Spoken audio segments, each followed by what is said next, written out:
On reste au contact de ce monde immobilier et on va vous proposer de voyager grâce à Carl Toussaint Duvas. Bonjour. Bonjour Cédric. Vous êtes le cofondateur du site Le Tour de France de l'investissement immobilier. Et régulièrement, vous venez nous voir pour nous proposer de mettre finalement deux villes en concurrence sur ce monde de l'investissement. Aujourd'hui, vous regardez Nice et Toulouse. C'est ça pourquoi déjà avoir choisi? On va rappeler, vous avez des tas de critères, c'est très subjectif, enfin très objectif.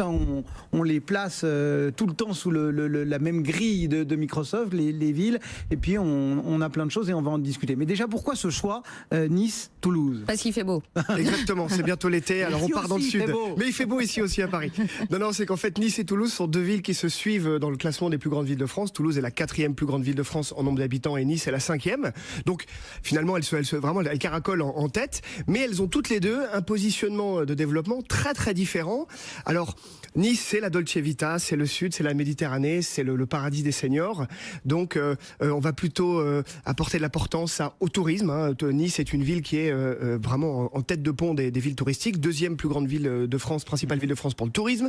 Deuxième ville pour le tourisme d'affaires. Deuxième aéroport international qui accueille 10 millions de visiteurs par an.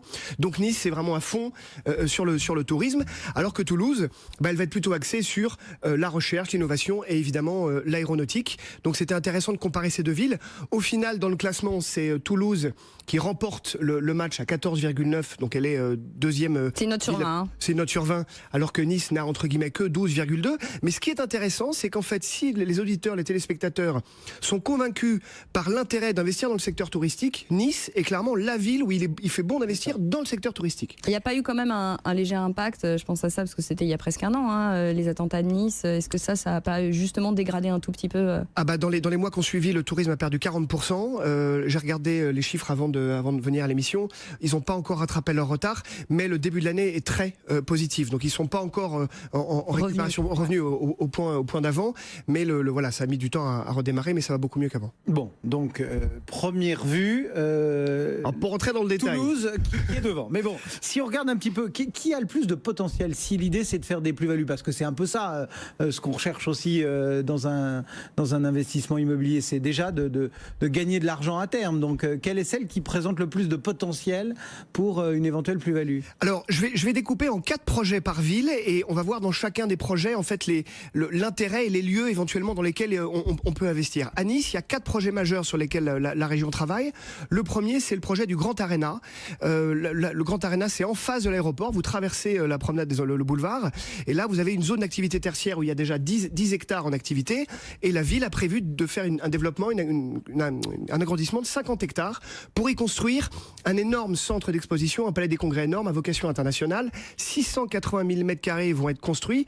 Donc là, l'idée, c'est quoi? Aller chercher mon fonds de commerce, mes touristes, mais du tourisme d'affaires. Donc il y a 1350 logements qui vont être construits là, 20 000 emplois qui vont être créés.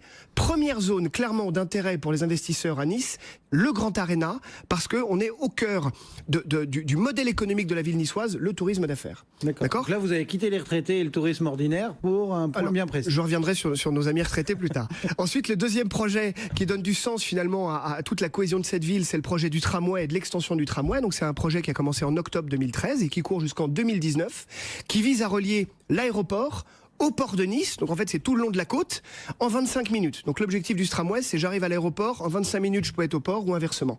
Et ce tramway doit desservir 210 000 emplois dans un rayon de 500 mètres. Donc c'est pas compliqué, ce tramway va alimenter 99% des emplois de la ville de Nice, parce qu'il y a 220 000 emplois à Nice, donc il y a quasiment la totalité des Niçois qui vont pouvoir utiliser ce tramway. Et ce tramway, il a 2 objectifs. Le premier, c'est de réduire le nombre de voitures sur la promenade des Anglais, 20 000 voitures en moins. Et le deuxième, je l'ai dit, c'est de pouvoir alimenter, desservir les emplois. Le troisième gros projet de la ville de Nice, il est au cœur même de la ville de Nice. Donc là, on est plutôt dans une logique d'investissement très patrimonial en cœur de ville. C'est la rénovation de la gare du Sud, qui était l'ancienne gare centrale de Nice, qui est tombée en arrêt d'activité en 1991. Le bâtiment est un magnifique bâtiment, architecturalement parlant, mais il a été laissé à l'abandon. Donc là, la ville a comme projet d'aménager quelques hectares autour de cette zone, rouvrir des halles, rouvrir un marché couvert, construire une centaine de logements, dont la moitié en logements sociaux, et 167 logements étudiants. Donc là, j'ai clairement un spectre à étudier sur les logements étudiants, éventuellement des appartements en prime, en plein centre de Nice.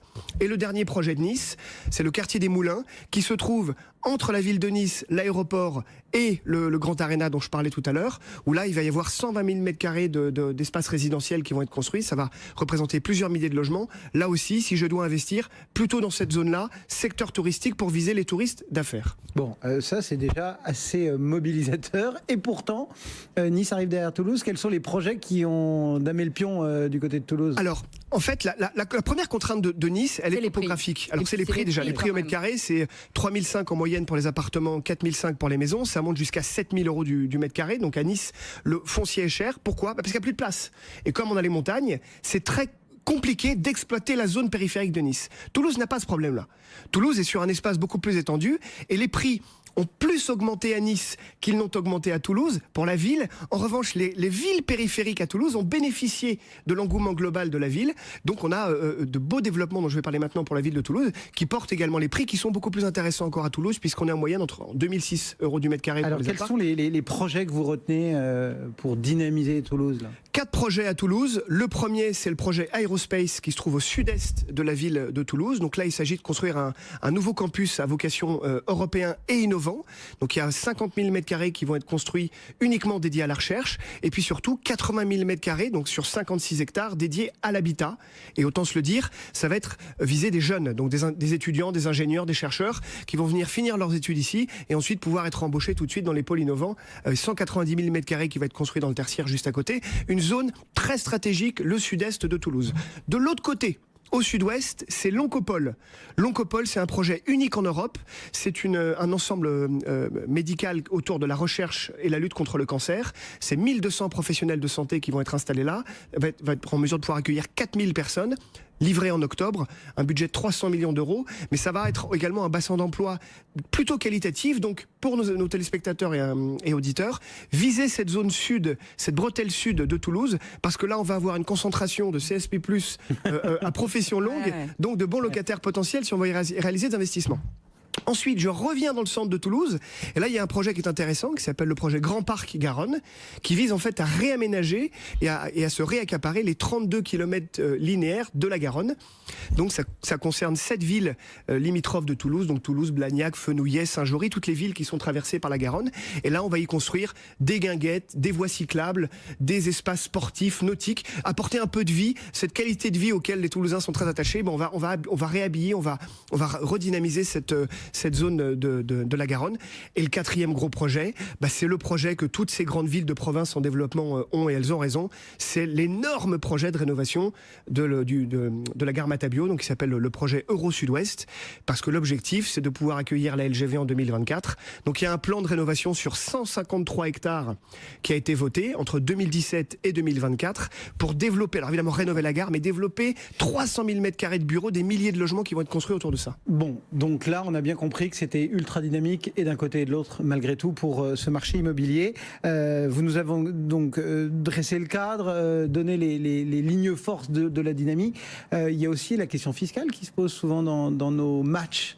Où est-ce qu'on en est des impôts de part et d'autre? Alors ce sont des villes qui sont plutôt bien positionnées, d'accord, plutôt bien positionnées parce qu'elles bénéficient de grosses sociétés qui ont leur siège implanté sur place, donc ça permet de baisser un peu les impôts fonciers. 1080 € en moyenne pour la taxe foncière à Toulouse, 1098 à Nice, donc ça se tient à peu près. Puisqu'on est dans les chiffres, le rendement locatif moyen est meilleur à Toulouse, 5,54. Les prix sont quand même nettement plus faibles. Parce que les prix sont plus faibles, 4,48 pour Nice. Alors ça peut monter jusqu'à 8%, pour les auditeurs et les téléspectateurs qui sont un peu sportifs. On peut aller à 8% à Toulouse, au Mirail, quartier des Mirailles, et à Nice également, du côté de l'est de Nice, on peut avoir des rendements locatifs qui vont également frotter les 8%. Et on rappelle à nos auditeurs téléspectateurs que quand il y a un rendement très élevé, il y a aussi un risque locatif qui est quand même très élevé. Il n'y a pas que sur le locatif. On le rappelle pour tout le monde. Sur les actions et autres, c'est pareil. Bon, voilà, donc à Toulouse chacun de se winner. faire son choix. Toulouse winner, mais ce qui est intéressant, c'est si je veux plutôt miser sur la jeunesse et l'innovation, je vais aller sur Toulouse. Si je suis plutôt convaincu que le secteur touristique, villégiature et tourisme d'affaires est bon, Nice. Bon, voilà, deux thématiques différentes pour deux villes opposées par ce match. Merci beaucoup d'être venu, Karl Toussaint Duvast. Merci Marie. On se retrouve demain. À demain. Allez, à demain.